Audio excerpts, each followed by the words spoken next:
In a world of microtransactions, loot drops, and content grinds to unlock even the next skin for your character, accessing a full game, sometimes by accident, can feel like witchcraft. And yet, hunt these down and you're essentially getting 2 games for 1, if not more. I'm Scott from WhatCulture.com, and these are 9 full video games you can unlock inside other games.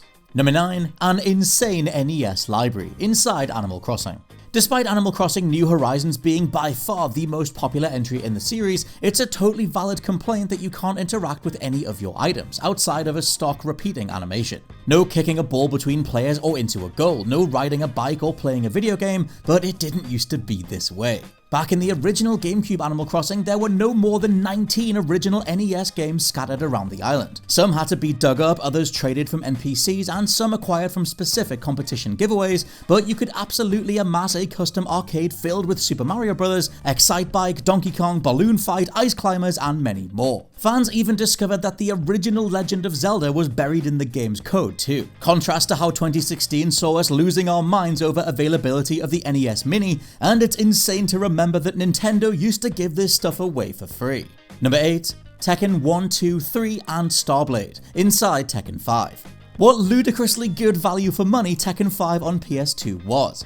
Coming with not only the base game, which was until Tekken 7 right up there with Tekken 3 as one of the best, but including ports of the arcade versions of Tekkens 1, 2 and 3, plus addictive shooter STARBLADE. To play, head down to the arcade history section and select your game of choice. Needless to say, the core gameplay still holds up, especially for one of the best games of all time in Tekken 3, and you're free to hop between them to your heart's content. Sadly, being arcade versions does mean there aren't any PlayStation exclusive modes like the Streets of Rage style Tekken Force mode or Tekken Ball, but all round this is still incredible. Owning this version of Tekken 5 doubled as owning a sizable chunk of the entire franchise, and it marks the only time in Tekken history that Namco were quite so generous.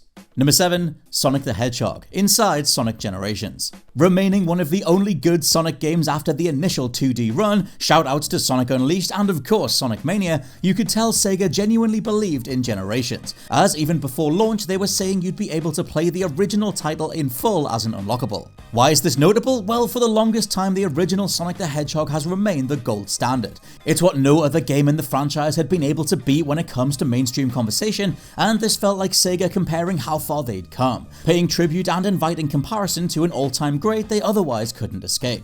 Would you end up spending more time playing the original once it was unlocked, or could Sonic Generations tear you away? Either way, once you unlock the Sega Genesis controller from the shop, take it to the in-game console and you can decide for yourself. Number 6. Ninja Gaiden NES and Ninja Gaiden Arcade inside Ninja Gaiden Black. A brutally hard action series for multiple generations of players. Either you were introduced to Ninja Gaiden through its 80s incarnations, or you played the brilliant and infuriating remakes. Both are stellar ways to go, but what many players missed while they were hurling controllers out windows and snapping whatever they could get their hands on was that the original Ninja Gaiden titles are unlockable inside the 2000s editions. Where 2004's Xbox release let you play the NES version of the game if you collect 50 scarabs, Ninja Gaiden Black went one better, including the very first arcade version of Ninja Gaiden, which to be honest is a completely different title altogether. Being a far easier side-scrolling beat-em-up rather than a tight action platformer, you can flip around enemies, launch them into the scenery, and pull off a much wider moveset than what was in the NES edition. Combined and taken alongside the stellar remake by Team Ninja, it's an essential package. Number 5. Virtua Fighter, OUTRUN, PUYO, and tons more inside YAKUZA. It took a long time for the YAKUZA series to fully be embraced in the West, but I for one am so thankful we're finally here. Alongside balmy plots and fun arcadey brawling is a franchise proud of its Japanese heritage, seeing Ryu Gakatoku Studio pack the in-game versions of Club Sega with scores of Sega hits. Kicking off from Yakuza 5's release onwards, we've had full versions of Virtua Fighter 2 and 5, Puyo Puyo, Space Harrier, OUTRUN, Super Hang-On, Virtual On, and more. Spin-off Judgment continued this by adding things like fighting Vipers, and with Yakuza also being a spiritual follow-up to Shenmue, it's worth pointing out Yu Suzuki's subversive 90s masterpieces included things like OUTRUN and Space Harrier 2, but its sequel also let you play the mighty Afterburner 2.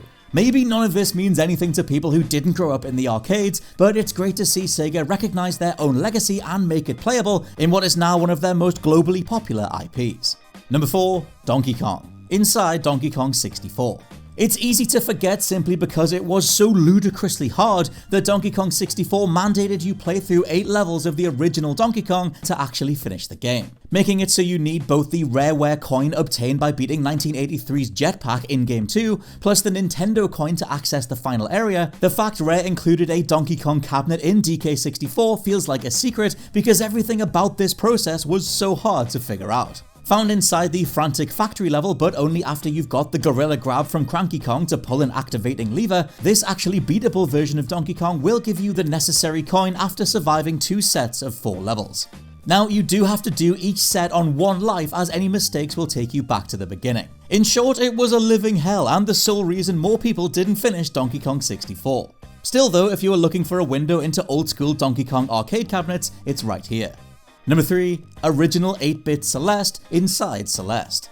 A powerful and essential game that genuinely helps with any understanding of depression, anxiety, and negative headspaces, the wonderful Celeste was first conceptualized during a 4-day game jam, being coded through PUYO software as a more reduced pixelated design. Once developer Maddie Thorson and Noel Berry set about putting the expanded version together though, they kept a fully playable emulation of the PUYO original tucked away inside the Celestial Resort map. You will have to know exactly where to jump to trigger the corridor leading to the terminal itself, but once inside, the original Celeste is just as charming and delightful as its younger sibling. Number 2. An ATARI treasure trove inside various Call of Duty games.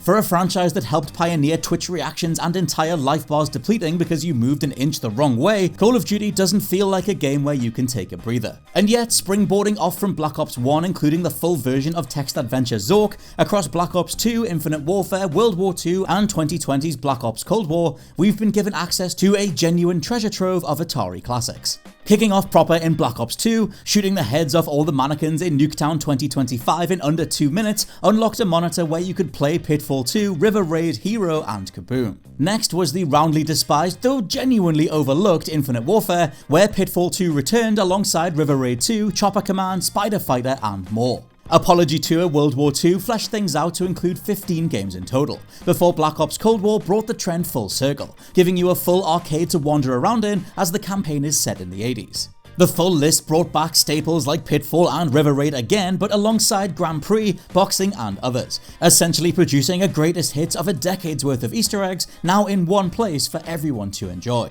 And number 1, Timesplitters 2 inside Homefront: The Revolution. This is hands down the coolest unlockable in modern gaming history. Maybe it's because we're completely starved of new Timesplitters anything, or maybe it's because the reality of Free Radical putting Timesplitters 2 levels inside Homefront: The Revolution is just the best idea ever. Either way, what started as Homefront letting you play the iconic dam level wonderfully turned into one of Homefront's developers, Matt Phillips, revealing in April 2021 that the full game of Timesplitters 2 was sitting inside that same arcade cabinet, it was just locked behind a code.